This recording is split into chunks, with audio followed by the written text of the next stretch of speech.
नमस्कार दोस्तों, स्वागत है आपका हमारे चैनल पर एक बार फिर से। आज हम बात करेंगे एचपीएससी AEE के जो प्रीवियसली एग्जाम हुआ था उसमें सवाल किस तरह से पूछे गए थे। देखिए, हमने ऑलरेडी कई वीडियोस जो हैं वो डाली हैं अपने चैनल पर और आप लोगों की बार बार रिक्वेस्ट आ रही थी कि प्रीवियस ईयर जो पेपर है उसको डिस्कस करवाया जाए। तो हमने कोशिश की है, जो प्रीवियस ईयर पेपर है उसको ढूंढना भी काफ़ी मुश्किल है खैर, लेकिन हमने आपके लिए जो प्रीवियस ईयर पेपर है वो उसके कुछ क्वेश्चंस आपके लिए लेकर आए हैं। और ये जो प्रीवियस ईयर जो पेपर के क्वेश्चंस हैं इनमें अगर बात करें तो मैंने हर सब्जेक्ट से आपके लिए एक एक क्वेश्चन जो है वो यहाँ पर निकाल के हम आज डिस्कस करेंगे।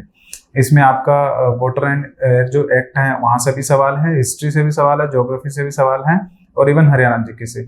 ये आपको जस्ट एक आइडिया प्रोवाइड करने के लिए है कि किस तरह से सवाल जो है प्रीवियस एग्जाम के अंदर जो है वो पूछे गए थे और आने वाला जो पेपर है वहाँ पर किस तरह से सवाल पूछे जा सकते हैं।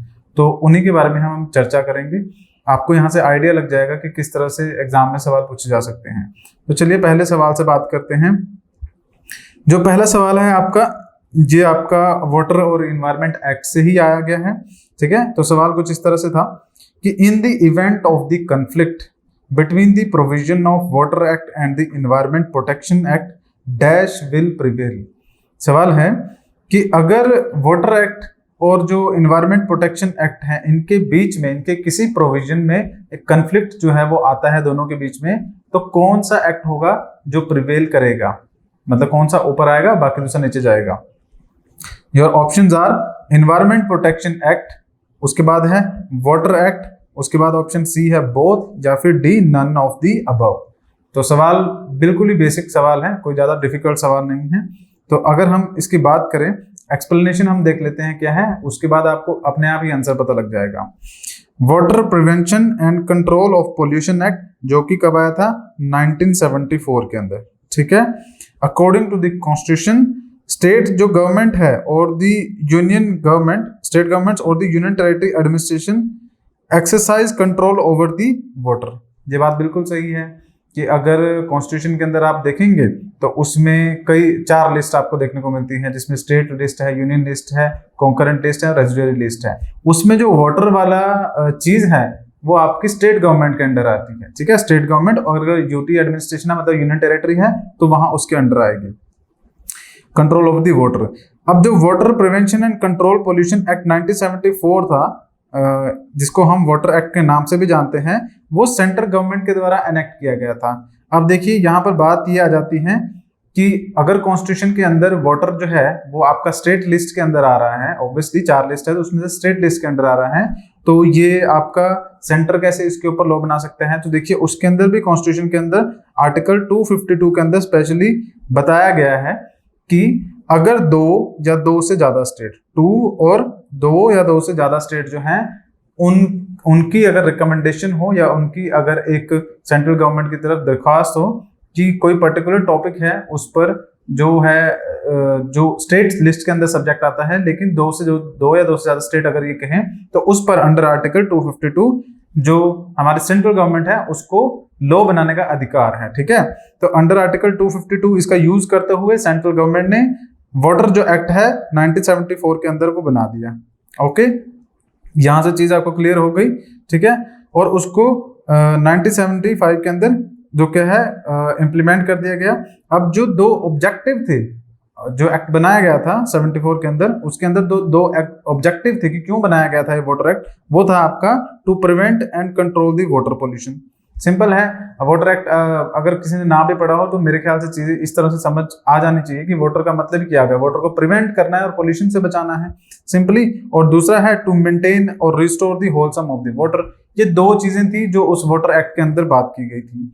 अब आगे अगर बात करें, जो आपका एनवायरमेंट प्रोटेक्शन एक्ट है वो कब आ रहा है, आपका 1986 में आ रहा है। तो अगर हम बात करें तो लगभग 10 साल के बाद आपको ये देखने को मिल रहा है एनवायरमेंट प्रोटेक्शन एक्ट, या फिर जिसको एनवायरमेंट एक्ट भी कहा जाता है। इसके अंदर ये साफ साफ कहा गया which provide for the environmental protection and improvement, कि एनवायरमेंट को प्रोटेक्ट करना है और उसकी इंप्रूवमेंट भी करनी है। अब ये क्या होता है, डिफरेंट टाइप के जो एनवायरमेंट पॉल्यूशन है, मतलब एनवायरमेंट को अगर हम शब्द एक यूज करें एनवायरमेंट, तो सिंपली क्या मतलब है, एनवायरमेंट के अंदर तो सब चीजें आ जाती हैं, चाहे वो वाटर की बात करें चाहे वो एयर की बात करें, तो सब चीजें उसके अंदर इंक्लूड हो जाएंगी। तो ये अगर इनडायरेक्टली बात करें तो इसके अंदर इन्वायरमेंट के अंदर जो भी चीजें आती हैं जो पोल्यूशन क्रिएट करती हैं इंक्लूडिंग दी वाटर पोल्यूशन, वो भी इसके अंदर आ जाता है। ठीक है, तो 1974 वाटर पोल्यूशन जो आपका वाटर प्रिवेंशन एक्ट आया है वो आ रहा है, और इन्वायरमेंट प्रोटेक्शन एक्ट 1986 आ रहा है। अब 1986 वाला जो इन्वायरमेंट प्रोटेक्शन एक्ट था उसके अंदर साफ साफ क्लियर शब्दों में ये बताया गया था कि in case of the conflict between the two laws, in the case of the conflict between the two laws, which two laws, water act and the जो environment protection act, it the provision of the environment act will prevail, और वहां पे environment act के जो provision है वो prevail करेंगे। Okay, तो इस क्वेश्चन की अगर हम बात करें तो यहाँ पर क्या है, राइट आंसर ऑप्शन ए होगा कि इन्वायरमेंट प्रोटेक्शन एक्ट प्रिवेल करेगा वाटर एक्ट के ऊपर अगर इन केस दोनों के बीच में कोई कंफ्लिक्ट आता है। ये सवाल आपका प्रीवियसली जो एग्जाम हुआ था उसके अंदर पूछा गया था। अगले सवाल की अगर मैं बात करूं, जैसे मैंने बताया हर एक एरिया से आपके लिए सवाल उठाए गए हैं ताकि आपको आइडिया एक मिल सके। तो यहाँ पर आप देखेंगे हिस्ट्री से सवाल पूछा गया है, which of the following statement is not true about the Swami Dayanand Saraswati. Swami Dayanand Saraswati से संबंधित कौन सी ये स्टेटमेंट यहाँ पर दी गई है जो सच नहीं है, सत्य नहीं है। तो पहला क्या है, ही अपोज दी आइडोलिट्री। ठीक है, कि आइडल की पूजा मतलब मूर्ति पूजा जो होती है उसको आइडोलिट्री बोला जाता है, कि उसका उन्होंने अपोज किया। उसके बाद है ही कंसिडर पुराना टू बी इमेजिनेशन, पुराना के बारे में उनकी ये सोच थी कि वो इमेजिनेशन के ऊपर बेस्ड हैं। और सी की बात करें, he oppose the child marriage and the polygamy, कि जो आपका चाइल्ड मैरिज होता है बच्चों की शादी करना, या फिर जो एक ही औरत है उसके कई पति होना, वो आपका polygamy. He defended the caste system based on the birth, उन्होंने कहा कि जो कास्ट सिस्टम है वो सही है बर्थ के बेस पे लेकिन जन्म के आधार पर। तो चार ऑप्शन यहाँ पर दिए गए हैं। अब ये भी अगर क्वेश्चन का लेवल देखें तो बहुत ज्यादा हार्ड तो नहीं है, बट हाँ इसके लिए आपको हिस्ट्री की नॉलेज होना जरूरी है। विदाउट हिस्ट्री आप इस क्वेश्चन का आंसर नहीं कर सकते हैं। तो पहले थोड़ा सा जान लेते हैं दयानंद सरस्वती जी के बारे में। देखिए महर्षि दयानंद सरस्वती, इनका जो जन्म है वो 12 फरवरी 1824 को हुआ था। तांकारा गुजरात में ये ब्राह्मण फैमिली में पैदा हुए थे। अब ध्यान दीजिएगा, ब्राह्मण फैमिली में ये पैदा हुए थे, यहाँ से चीजें समझ नहीं आनी शुरू हो जाएगी। ब्राह्मण फैमिली में पैदा हुए थे। इनके जो पिताजी थे लालाजी तिवारी, और यशोदाबाई जो थी वो भी आपके ऑर्थोडॉक्स ब्राह्मण थे। ही वॉज नेम्ड अर्लियर मूल शंकर तिवारी, तो इनका दयानंद सरस्वती नाम से पहले मूल शंकर तिवारी इनका नाम हुआ करता था। ड्यूरिंग, क्योंकि ये ड्यूरिंग मूल नक्षत्र, जो हिंदू वो होता है नक्षत्र होते हैं उसमें मूल होता है ना, मूल गंध ये सब चीजें होती हैं, तो उस नक्षत्र में ये पैदा हुए थे। इन्होंने क्या किया, he is an aesthetic for the 15 years, 1845 से लेके 60 साल की उम्र तक इन्होंने एक सन्यासी का जो जीवन है उस तरह से बिताया। क्यों? सत्य की तलाश में। ओके, उसके बाद दयानंद सरस्वती जी ने अपने जो थॉट्स थे उनको एक बुक में लिखा जिसका नाम था सत्यार्थ प्रकाश, द ट्रू एक्सपोजन। ठीक है, ये बुक का नाम था। अब इससे ये तो इनकी अर्लियर लाइफ होगी। उसके बाद इन्होंने क्या किया, आर्य समाज की स्थापना की। ठीक है, तो आर्य समाज आपने सुना होगा, ये कई तरह के जो स्कूल्स हैं वो खोले गए हैं। ठीक है, आर्य समाज से संबंधित हैं। और आर्य समाज का काम क्या था, aims to reestablish the Vedas. इन्होंने वेदा की बात की, ये बिल्कुल ध्यान रखिएगा। अब एग्जैक्टली सेम सवाल बेशक ना भी आए लेकिन यहाँ से आपको सवाल पूछा जा सकता है। वेदा की स्टैब्लिशमेंट की, द अर्लियर हिंदू स्क्रिप्चर्स, और इन्होंने सच को उजागर करने की कोशिश की। इन्होंने रिजेक्ट किया जो बाद के जितने भी लिटरेचर्स थे उनको रिजेक्ट किया, लेकिन वेदास को इन्होंने बिल्कुल अपनी सपोर्ट दी है और खुद इंटरप्रिटेशन की है इन्होंने वैदिक जो लिटरेचर है उसकी। उसके बाद सेकंड चीज क्या है, he opposes the worship of the murti. ठीक है, तो इन्होंने मूर्तियों की पूजा की मना किया है। दूसरा, एनिमल सैक्रिफाइस, श्रद्धा रिचुअल्स जो है उन सभी को, untouchability and marriage, child marriage. तो ये सब चीजें जो थी आर्य समाज की खास बातें थी। ठीक है, अब इन सब चीजों को अगर आप याद रखेंगे तो इस क्वेश्चन का आंसर आप इजीली कर सकेंगे। आइडोल्ट्री का अपोज किया, बिल्कुल सही बात है। पुराणास को इमेजिनेटिव बोला, बिल्कुल सही बात है, क्योंकि ये बाद के थे ना। ठीक है, तो वेदा के बाद के जितने भी वेद के बाद ही आपके पुराण आए हैं। सबसे अगर हिंदू लिटरेचर की मैं बात करूं, हिंदू धर्म की, सनातन धर्म की बात करूं, तो अर्लीस्ट सबसे पहले का जो लिटरेचर है हिंदू धर्म के अंदर वो वेद ही है, और उसमें भी अगर बात करें तो ऋग्वेद आपका सबसे पहला है। तो 4 वेदों के बाद ऋग्वेद, सामवेद, यजुर्वेद और अथर्ववेद के बाद ही आपके पुराण, रामायण, महाभारत ये सब चीजें आई हैं।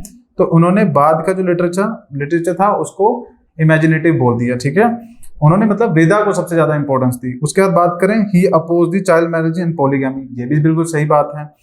ये है यहाँ पर इन्होंने कहा he defended the caste system on the basis of the birth, तो ऐसा नहीं हुआ। यहाँ पर साफ साफ लिख रखा है कि जो कास्ट सिस्टम था वो उसके अगेंस्ट थे, ठीक है।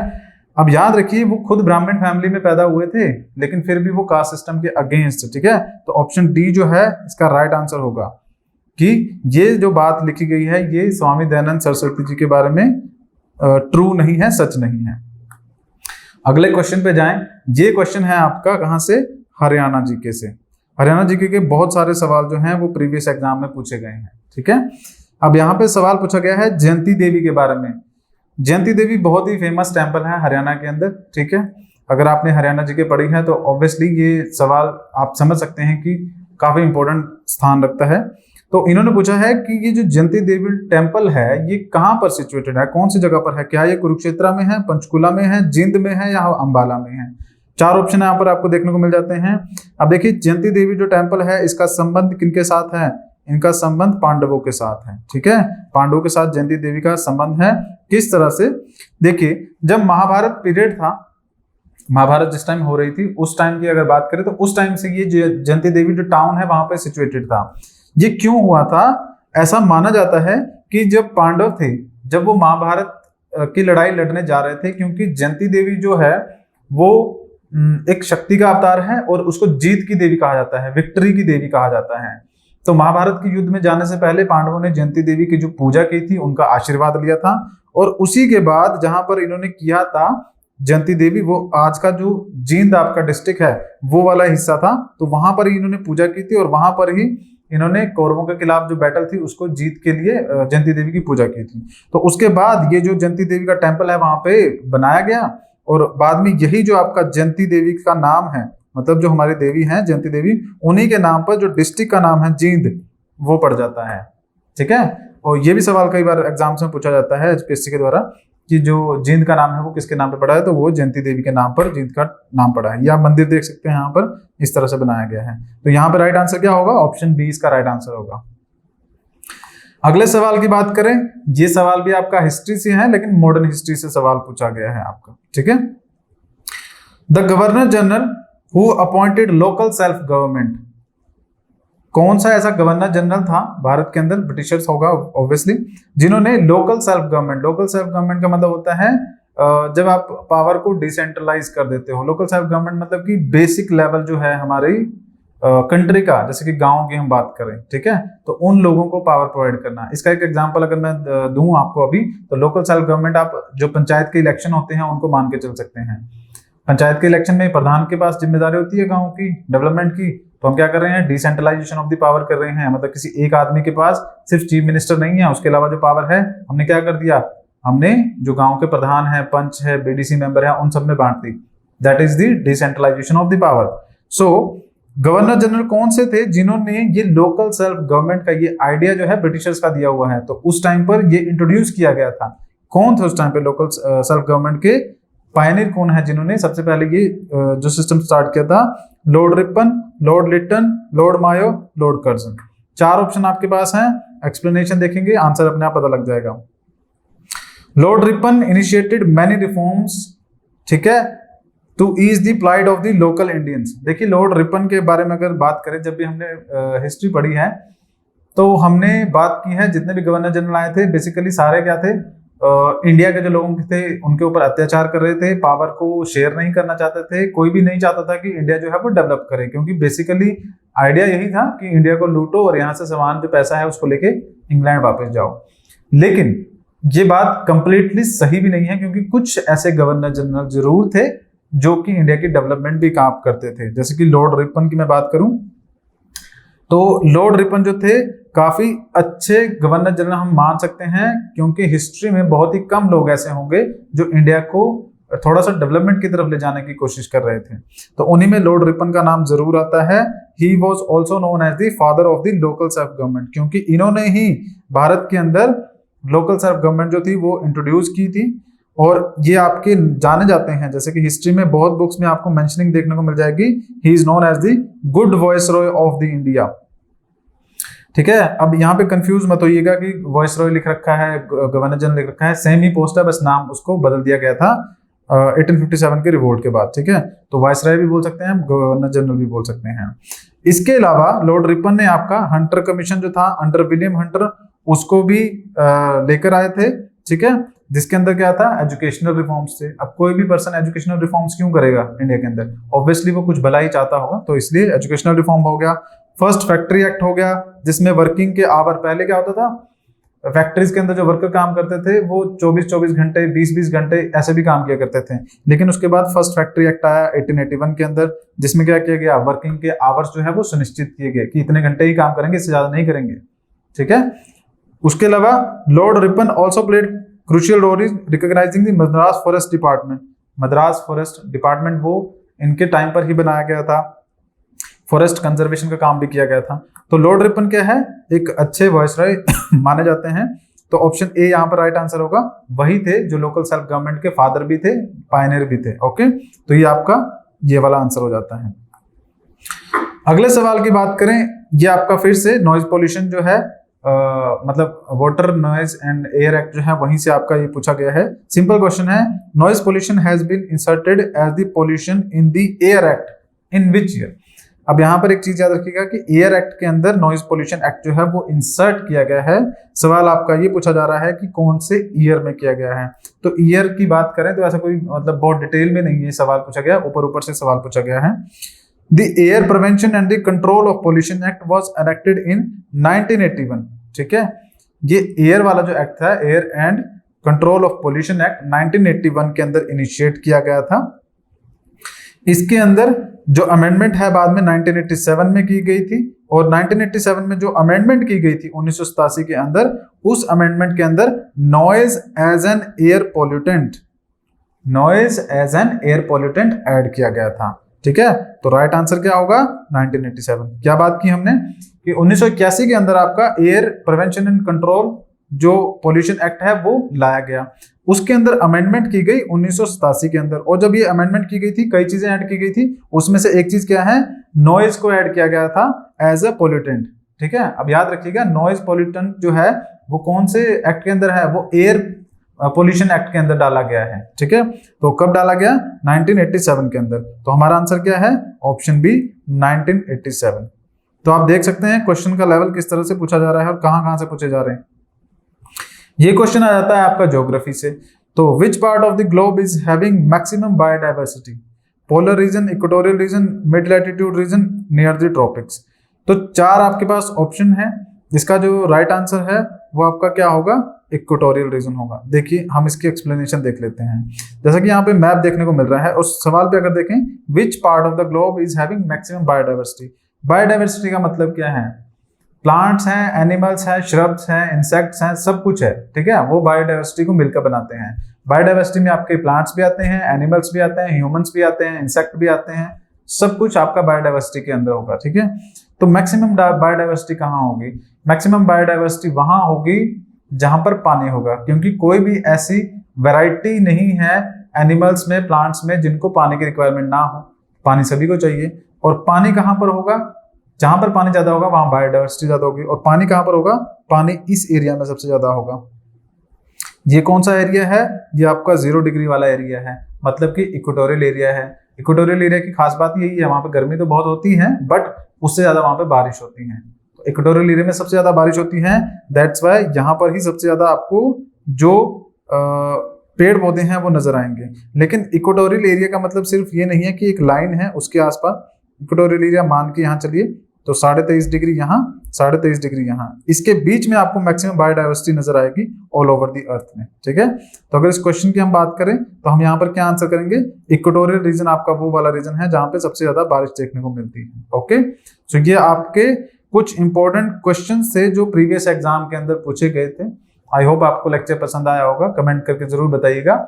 हम आगे भी इसी तरह के और लेक्चर जो है आपके लिए लेकर आएंगे AEE की प्रिपरेशन के लिए, ताकि आपको लेवल पता लग पाए कि पेपर का लेवल क्या है, किस तरह से कहां से सवाल पूछे जा रहे हैं। अब देखिए AEE पेपर की खास बात क्या है, ये तो मैंने 4-5 सेक्शन आपको बता दिए, हिस्ट्री, ज्योग्राफी, पॉलिटी और आपका जो environment, air and pollution act जो थे उनसे संबंधित।